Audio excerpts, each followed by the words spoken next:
Boston University. Okay. Where are they? Very happy to be with you and to interact with you. I don't really have a story to tell. I think that Africa is changing, Africa is moving on, and this should be the new normal, that we continue to deepen democratic consolidation so that it doesn't make news if a president loses elections and hands over. What should you do? You should hand over. Before the elections, people asked me, so what if you lose? I said, yes. So he says, will you hand over? I said, of course. What else should I do? If you lose elections, you hand over. And you help have a smooth transition, to the new administration. Our countries are bigger than any of us.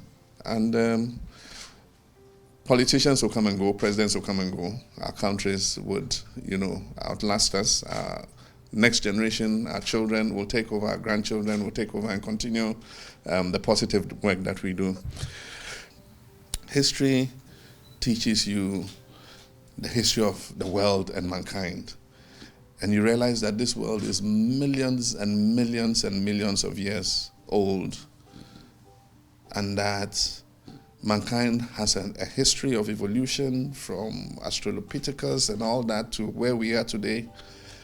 And in first year, I combined history with archaeology. And so it gave me, an understanding of this world in which we live, that each of us is just a little dot in history, just a grain of sand in history, in time.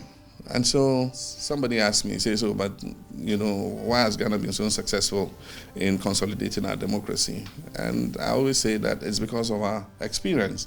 And so everybody's experience is important, negative or positive, because it constitutes the learning curve that you have gone through to reach wherever you are.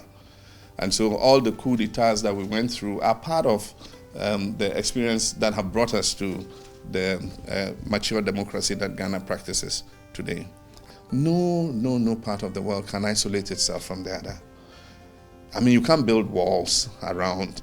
Of course, I know you guys are trying to build a wall.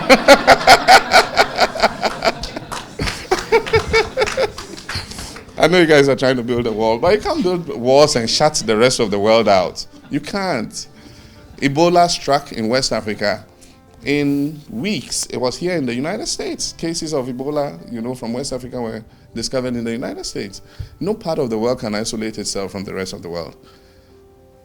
We were put on this globe together in all our colors and, all our cultures and diversity.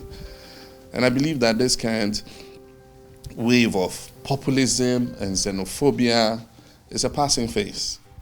I mean, we'll come to the realization that we cannot live without each other. And I guess